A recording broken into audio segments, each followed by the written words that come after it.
इस कार्यक्रम के पुण्यार्चक हैं श्री राजेंद्र प्रसाद जी जैन, श्रीमती ममता जी जैन, श्री प्रशांत जी जैन, श्रीमती दिव्या जैन, पारस जैन, श्री भरत जैन, श्रीमती सौम्या जैन एवं समस्त परिवार, मुंबई।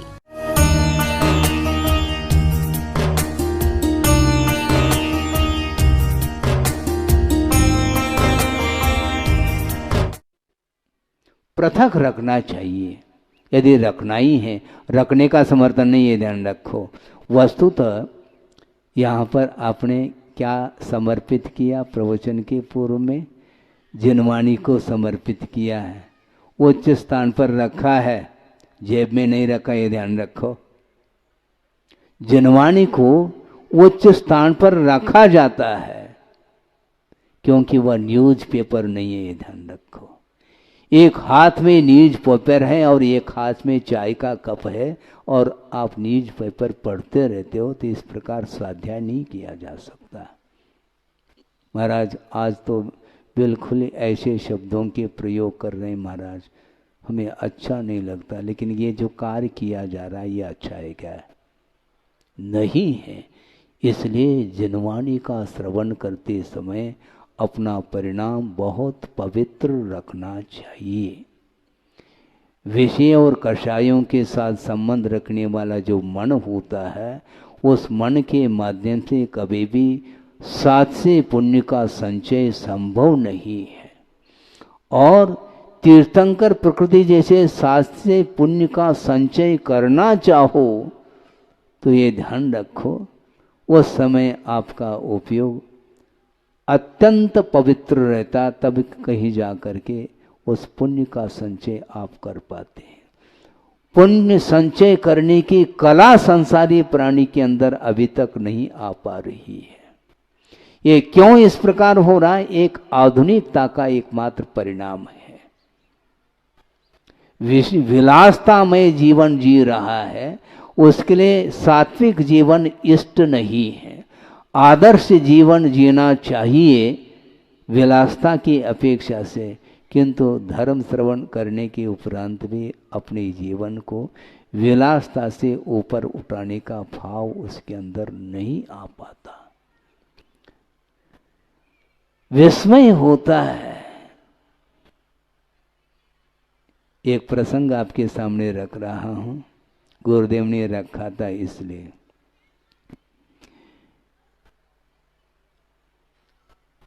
धर्म श्रवण करने के लिए जनता समोशरण में बैठी है, 12 सभाएं भरी हुई हैं और उस सभा में चक्रवर्ती पहुंच जाता है और चक्रवर्ती अपने मुकुट को उतार करके प्रभु की वंदना करता है, प्रभु की स्तुति करके, प्रभु की अर्चना करके बैठ जाता है। बैठने के उपरांत जो सामान्य और भी राजाएं वहाँ पर उपस्थित हैं, उसमें से एक राजा उठ करके चक्रवर्ती को क्या कर रहा है? क्या कर रहा है? जय जैनेन्द्र हैं। उन्होंने कहा, खबरदार, इस समय मुझे नमन करने की आवश्यकता नहीं। क्यों? क्योंकि प्रभु के सन्निधि में मैं एक सामान्य श्रावक हूं। मैं चक्रवर्ती के रूप में तब देखने में आऊंगा जब राज सिंहासन पर मैं बैठूंगा, तब तुम नमन नहीं करोगे, तब खबरदार होगा उस समय भी। किंतु अभी भी खबरदार इसलिए क्योंकि प्रभु के सामने मेरा कोई पृथक अस्तित्व नहीं है, क्योंकि प्रभु बनने के उद्देश्य को लेकर के प्रभु के समय में बैठा हूँ। इस समय मैं चक्रवर्तित्व के रूप में नहीं हूँ, इस प्रकार वह बोल रहा है। तो ऐसी स्थिति में चक्रवर्ती हो करके भी एक सामान्य श्रावक के रूप में वह अपने आप को प्रदर्शित कर रहा है। और हम किस रूप में प्रदर्शित करना चाहते हैं प्रभु के सामने, सोचो विचार करो। परिणामों को उज्जवल करना बंधुओं खेल नहीं। अच्छे अच्छे साधक भी कभी भी साधना से विचलित हो सकते हैं, क्योंकि यह संसार का प्रभाव है, ये संसार का ये प्रभाव है। कभी भी गाड़ी रिवर्स हो सकती है, इसलिए सावधानी के साथ चलने की आवश्यकता है। मेरा पद क्या है, मेरा रूप क्या है, मैं किस वस्तु को प्राप्त करना चाहता हूँ, ये सारा का सारा विषय मन में होना चाहिए। तब कहीं जा कर के प्रभु की आराधना सही मायने में हो सकती है। इसलिए प्रदर्शन को गौण करने के लिए बार बार गुरुदेव कहते हैं, किंतु संसारी प्राणी प्रदर्शन से दूर होना नहीं चाहता। मैं मुख्य रूप से ये कहना चाह रहा था, क्योंकि एक बार कहना इसलिए उपयुक्त है ताकि वह भविष्य में उसकी पुनरावृत्ति ना हो। महाराज आप क्या कहना चाह रहे हैं, सुनो। और गुरुदेव ने कहा है इसलिए मैं कह रहा हूँ, अन्यथा कहने का साहस नहीं होता मेरा। वो ये है, अभी आपने गुरुदेव की पूजा की क्या नहीं? हालांकि इसमें कोई विशेष संगीत आदि भी नहीं था, लेकिन गुरुदेव की पूजा करते समय बीच बीच में जो भजन के रूप में कड़ी बोली जाती है, कड़ी का अर्थ क्या? वो कड़ी नहीं, कड़ी दाल की बात नहीं कर रहा हूँ। बीच बीच में जो पद्य आप बोल रहे थे, वो पद्य, उन पद्यों का पूजन के साथ कोई संबंध नहीं है, वो भजन माने जाते हैं। तो आप पूजन करते समय आप पूजन करिएगा, भजन करते समय भजन करो। पूजन में भजन को शामिल करने के लिए निषेध किया था गुरुदेव ने, एक बार नहीं कई बार, क्योंकि पूजन करते समय पूजन के ही भाव होना चाहिए। विभिन्न प्रकार के लय के साथ यदि आप पूजन करेंगे, उसमें भजन का पुट लाएंगे, तो निश्चित रूप से वह पूजन में वह विशुद्धि नहीं आ सकती है। पूजन में राग भाव नहीं आना चाहिए, क्योंकि प्रभु की आराधना की जा रही है। समझ में बात आ गई? लेकिन मन मानता नहीं महाराज, मन ही तो नहीं मानता, उसी को तो मनाना है। हम भगवान को मनाने के लिए आ जाते हैं भोजन में, भजन में इस प्रकार की भी बोलते हैं, कुंडल की धूल सर लगाने आया हूं, और आगे बोलो, बड़े बाबा को मनाने आया हूं। बड़े बाबा को मनाने की अपेक्षा से बड़े बाबा की बात को मानना चाहिए आपको। हम भगवान को भी मनाना चाह रहे हैं, और भगवान की बात हम स्वयं मानना नहीं चाहते। समय पर वह पंक्ति हमें याद आती है, इसलिए आपके सामने रखा कि वस्तुतः गुरुदेव की दृष्टि तो देखो, उनकी दृष्टि तो देखो। प्रभु की आराधना, गुरु की आराधना, पूजन आदि करते समय शुद्ध पूजन के ही भाव होना चाहिए। विभिन्न प्रकार के राग के साथ पूजन करना भी उपयुक्त नहीं है, क्योंकि वीतराग भाव को प्राप्त करने के लिए कम से कम उतने क्षण के लिए तो राग को विराम देना चाहिए। और यहाँ पर हमने नहीं सुना, लेकिन कई इस प्रकार के भजन सुनने को मिलते हैं। दूर से उस भजन को कोई सुनेगा मान लो, तो वह ऐसा लगेगा यहाँ पर कोई भी राग का कोई क्या है, कोई फंक्शन चल रहा है, सांसारिक कोई भी शादी विवाह आदि हो रहा हो, ऐसा कभी कभी फील होता है। क्योंकि राग वर्धक फिल्मी राग जिसको बोलते हैं, फिल्मी तर्ज के ऊपर जो भजन आदि बोलते हैं उसका भी निषेध किया गया है, नहीं बोलना चाहिए। उस तर्ज पर कम से कम धार्मिक गीत नहीं गाना चाहिए। गीत तो धार्मिक है, लय जो है अधार्मिक है। लय जो है ना विषयान राग को उद्दीप्त करने वाला राग वह ठीक नहीं, उसका निषेध किया है धार्मिक क्षेत्र में। इसलिए आप भविष्य में ध्यान रखेंगे, देव गुरु शास्त्र की आराधना पूजन आदि करते समय बिल्कुल सात्विक स्वर के साथ ही पूजन आदि करना चाहिए। तो मैं ये कह रहा था कि ये आधुनिक युग है, मोबाइल के माध्यम से रात दिन संसारी प्राणी राग में डूबा हुआ है और उसमें उस मोबाइल में धार्मिक जो विषय हैं उसको उसमें समाहित करता है, वो ठीक नहीं है, क्योंकि जिनमानी का बहुमान समाप्त हो जाएगा। देव गुरु शास्त्र का विनय आदर भक्ति और बहुमान हमेशा रखना चाहिए। अपनी जेब में रखता है और जेब में रुमाल भी रखा है, किसको पहुंचने के लिए, चेहरे को पहुंचने के लिए, और किसको नाकी आ जाए तो उस नाक को भी पहुंचता है। सुन रहे हैं क्या नहीं? हाँ, उस रुमाल के माध्यम से, और जेब में रखा है और उसी जेब में मोबाइल भी है। हद हो गई। सोचो विचार करो, इस प्रकार कभी भी नहीं करना चाहिए, नहीं करना चाहिए। ये मैं इसलिए कहूँगा, आप उसका अनुकरण करें अथवा न करें, मेरा कर्तव्य तो है, मैं अपने कर्तव्य से च्युत नहीं हो सकता, विमुख नहीं हो सकता, क्योंकि विपरीतता का समर्थन करने के लिए आगम की आज्ञा नहीं है।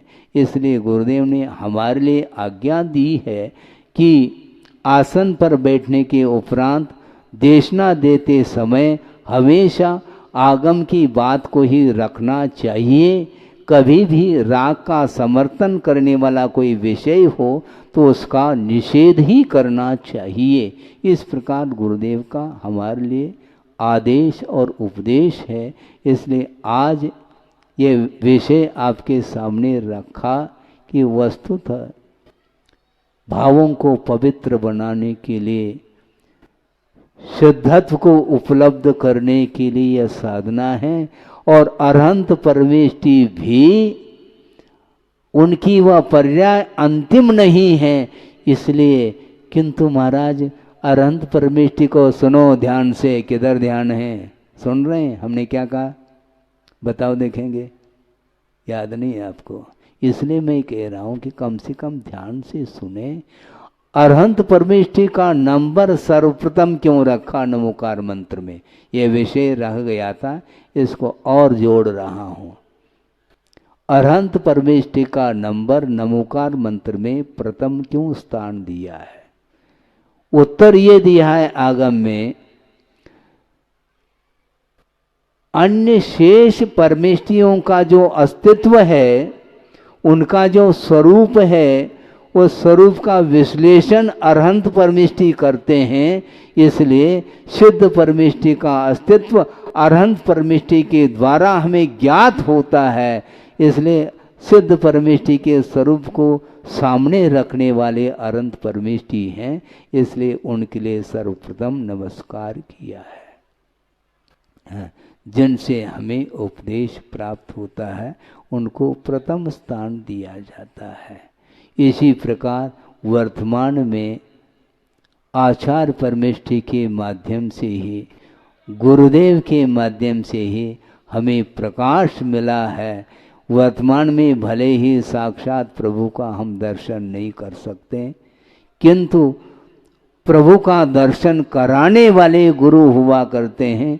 इसलिए गुरु का निरंतर हम नामस्मरण करते हुए, उनकी आराधना करते हुए आपके सामने इतना ही कहना चाहते हैं, अपने शक्ति के अनुसार सही, किंतु देव गुरु शास्त्र की आराधना करते हुए अपने जीवन को उन्नति की ओर ले जाने के लिए छोटे छोटे ही भले व्रत हो, किंतु उन व्रतों का अनुपालन करते हुए इस आधुनिक युग से, आधुनिक वातावरण से, जो अलौकिक जो पाश्चात्य संस्कृति अंदर आई है उससे बचते हुए यदि प्रभु की आराधना, पंच परमेष्टि की आराधना करते हैं तो आज भी हम बहुत अच्छे उज्जवल परिणामों का हम अनुभव कर सकते हैं, बल्कि मुक्ति का अनुभव भी किया जा सकता है।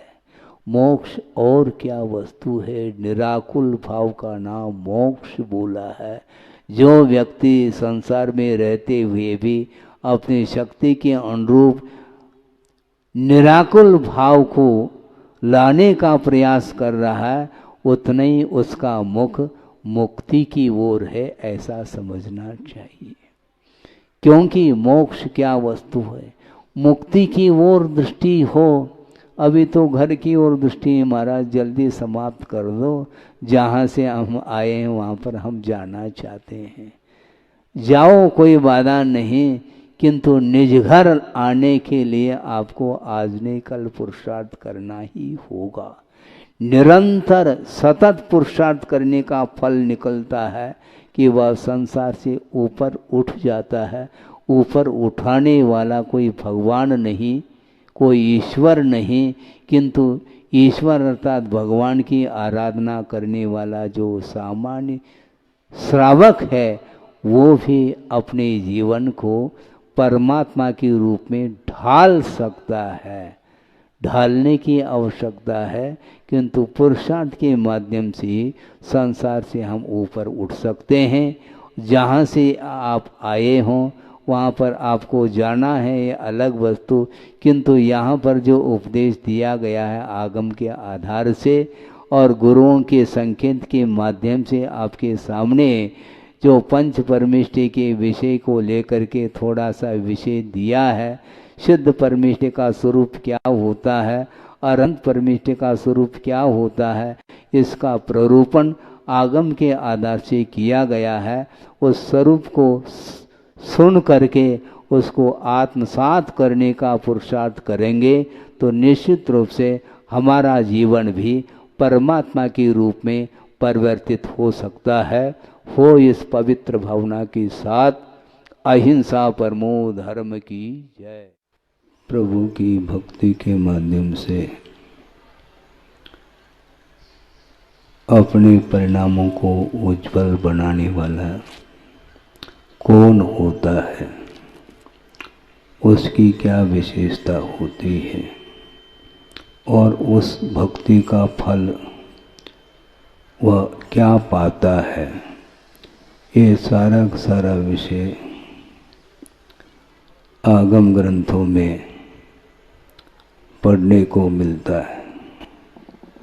आपने पढ़ा हो, स्वाध्याय यदि करते हैं तो उसके माध्यम से भली भांति ज्ञात हो सकता है।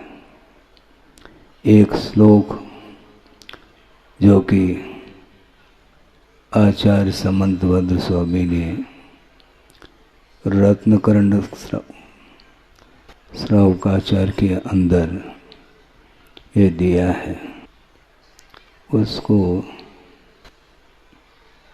आपके सामने रखा जा रहा है। वस्तुतः हमने पहले भी बात संकेत के रूप में दिया था कि धर्म सभा में आप लोग धर्म श्रवण करने के लिए बैठ जाते हैं, किंतु सामयिक अंतराय कर्म का उदय आता है तो सुचारू रूप से आप श्रवण नहीं कर पाते हैं। मंगलाचरण होने के पहले से ही व्यवस्था होनी चाहिए, नहीं है तो हम जो भी चिंतन करके आते हैं उन भावों को आपके सामने रखने के लिए, किंतु वह भाव इसलिए नहीं रख पाते हैं साधन का समुचित व्यवस्था नहीं होने के कारण, कि प्रभु की भक्ति करता है। कई लोग प्रभु की भक्ति करते हैं, किंतु उस भक्ति का परिणाम एक साथ निकल नहीं पाता। इसमें कारण क्या है? इसमें कारण और कुछ नहीं है, अपने अपने उद्देश्य के अनुरूप ही उसका परिणाम निकलता है। हम ये कहना चाह रहे हैं, गुरुदेव ने भी कई बार ये विषय रखा है, वो ये है कि अपने परिणाम ही परिणाम के लिए कारण है। परिणाम के दो अर्थ होते हैं, एक परिणाम का अर्थ होता है भाव और एक परिणाम का अर्थ होता है रिजल्ट। तो अपने जो आत्मगत परिणाम है वही परिणाम अर्थात रिजल्ट के लिए कारण होता है। भक्ति करने वाले कई होते हैं और अपने ढंग से भक्ति में लीन होते हैं, किंतु अलग अलग रिजल्ट सामने आता है। इसलिए आता है उस भक्ति के माध्यम से पुण्य का संचय तो होता है, किंतु पुण्य के संचय में जमीन आसमान का अंतर देखने को मिलता है कि नारायण होता है,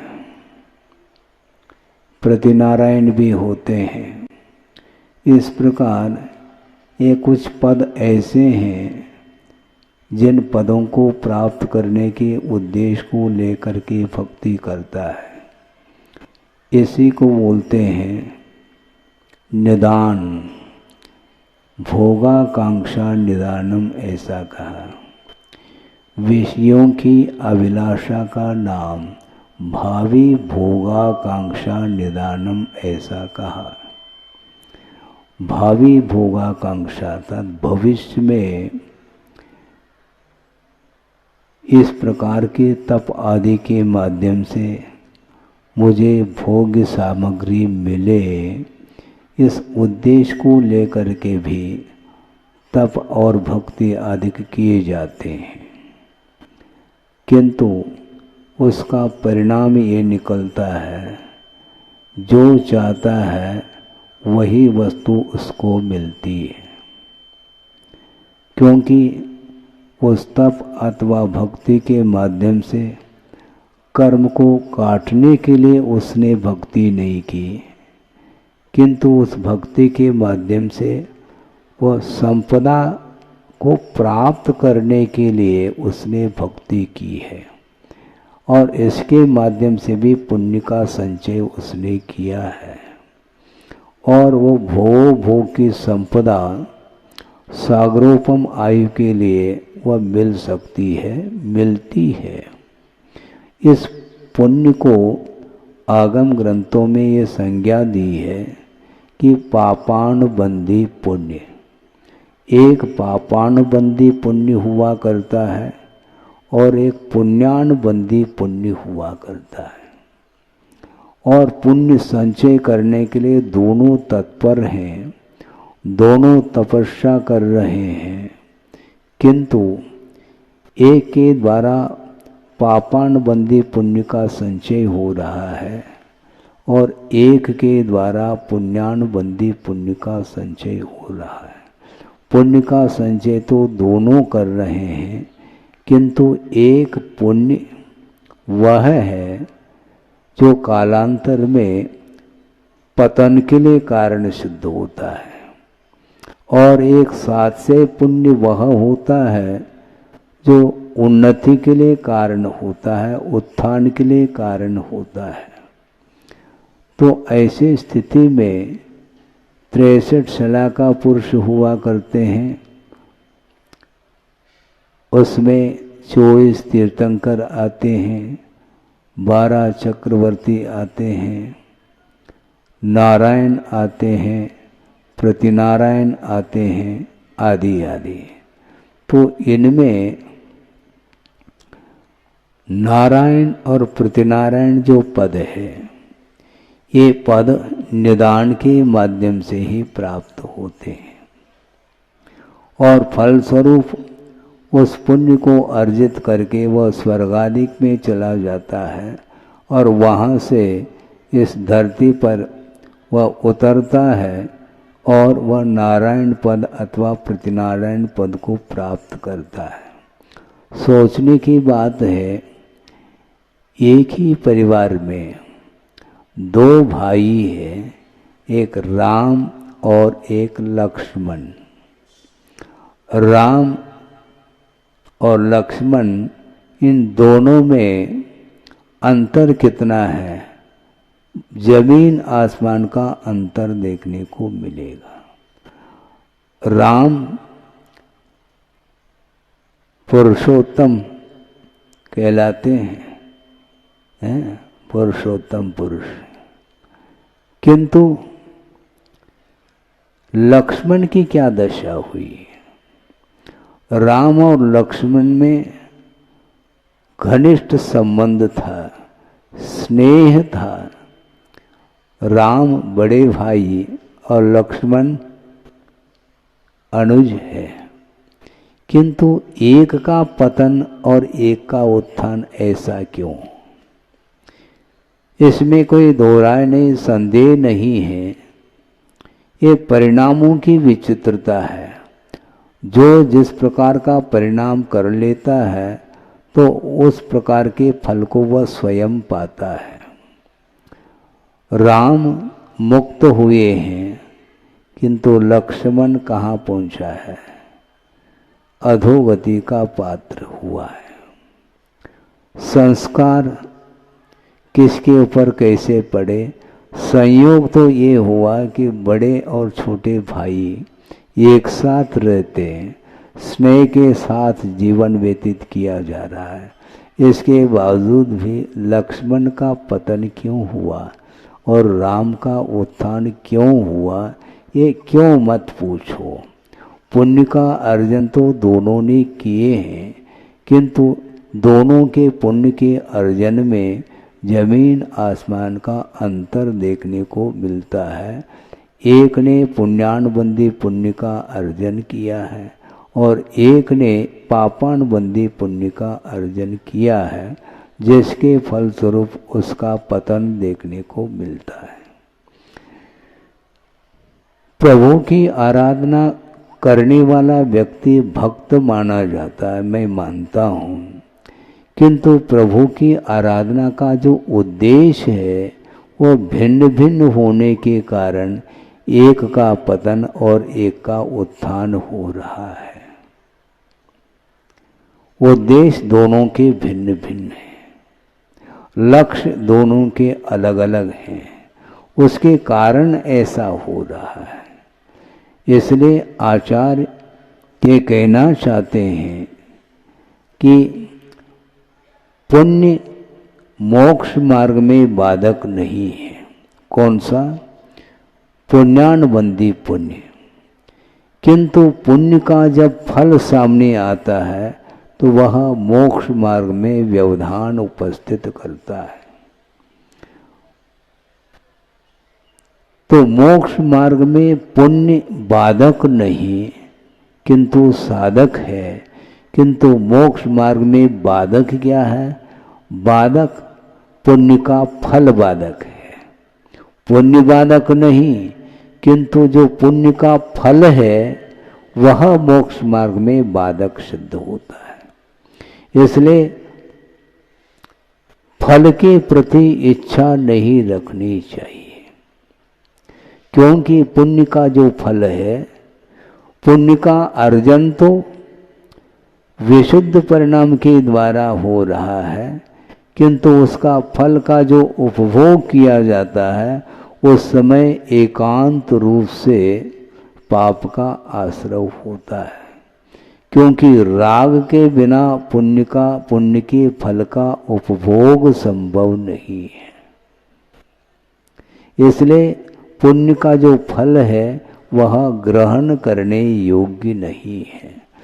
पुण्य के माध्यम से पवित्रता आती है आत्मा में, किंतु जिस समय वह आत्मा अथवा जीव पुण्य के फल को भोगने के लिए वह तत्पर हो जाता है तो वह पाप का अर्जन करता है। इसलिए हमें पुण्य के फल से कोई प्रयोजन नहीं, किंतु पुण्य सहयोग प्रदान करता है मोक्ष मार्ग में, क्योंकि पुण्यानुबंधी पुण्य के माध्यम से विशिष्ट पुण्य का संचय करके वह मोक्ष मार्ग में आरूढ़ हो जाता है तो वह उसका पुण्य साथ देता है। किंतु फल की इच्छा रखने वाला जो व्यक्ति होता है उसका पुण्य कभी भी साथ नहीं देता, क्योंकि साथ यदि जाता है तो वह पुण्य जाता है अथवा पाप जाता है। जो धर्म की उपासना करने वाला जीव है वह भवांतर में भी उस धर्म को अपने साथ ले जाता है और वहाँ से भी वापस आता है तो भी उसके लिए विशेष रूप से साधन सामग्री प्राप्त हो जाती है और उसकी रक्षा हर समय होती है। किंतु जो पाप का अर्जन करता है उसके लिए कोई भी साथ नहीं दे सकता। हाँ, ये बात अलग है, अतीत का कुछ पुण्य यदि मान लो अभी भी स्टॉक में है तो वह काम में आ सकता है। उसका पुण्य के माध्यम से उसका प्रभाव कुछ काल के लिए पड़ सकता है, किंतु वह पुण्यानुबंधी पुण्य जब समाप्त होता है तो वह पतन के लिए कारण बनता है। क्योंकि वह पतन के लिए इसलिए कारण बनता है क्योंकि पुण्य का जो फल है उसको दोनों हाथों से उसने भोगा है। पुण्य के फल को भोगने वाला व्यक्ति कभी भी उत्थान को प्राप्त नहीं हो सकता, ये आगम में साफ साफ लिखा हुआ है।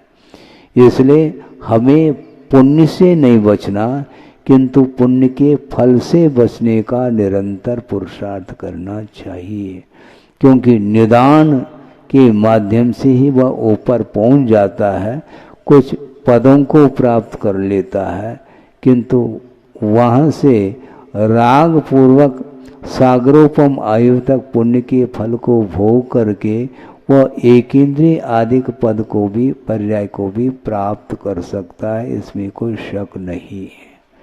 तो इसलिए आकर्षण भोग्य सामग्री आकर्षक होती है, उससे आकर्षित होता चला जाता है संसारी प्राणी और वह जाल में फंस जाता है। विडंबना है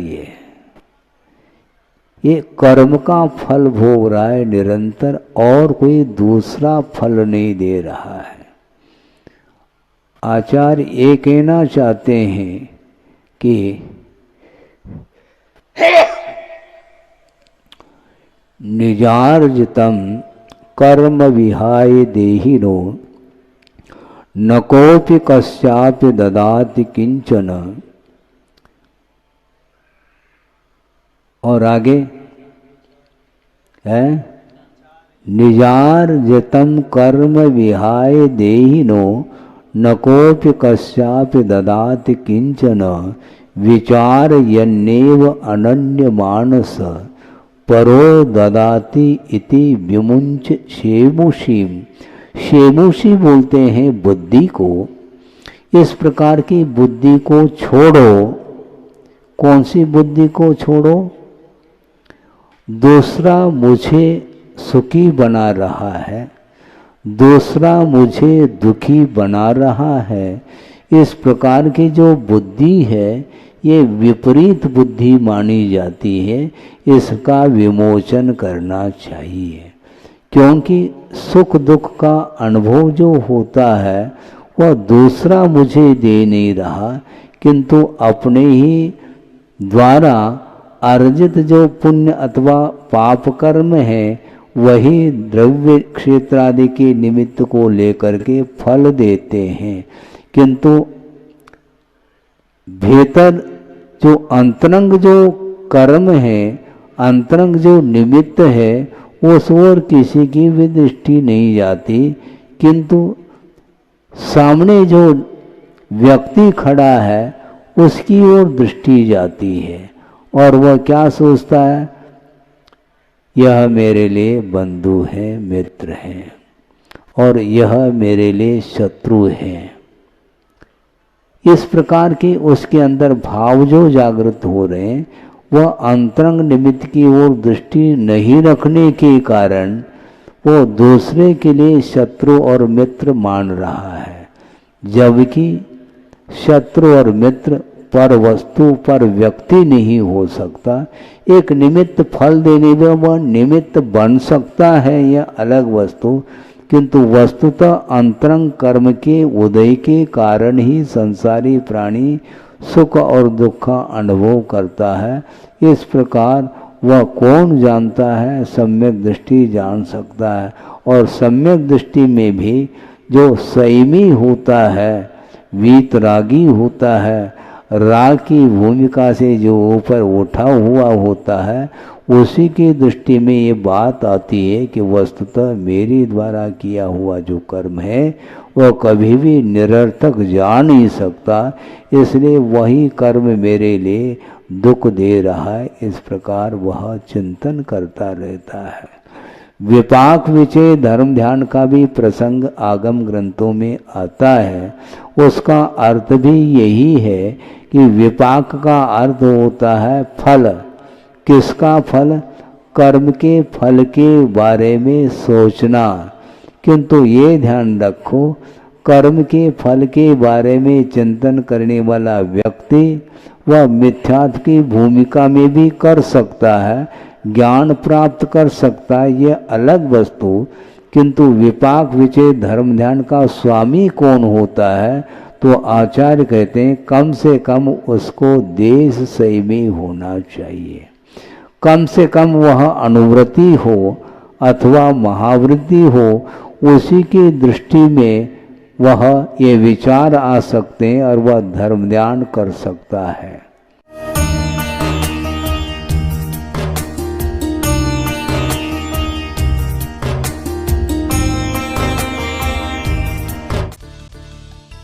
इस कार्यक्रम के पुण्यार्चक थे श्री राजेंद्र प्रसाद जी जैन, श्रीमती ममता जी जैन, श्री प्रशांत जी जैन, श्रीमती दिव्या जैन, पारस जैन, श्री भरत जैन, श्रीमती सौम्या जैन एवं समस्त परिवार, मुंबई।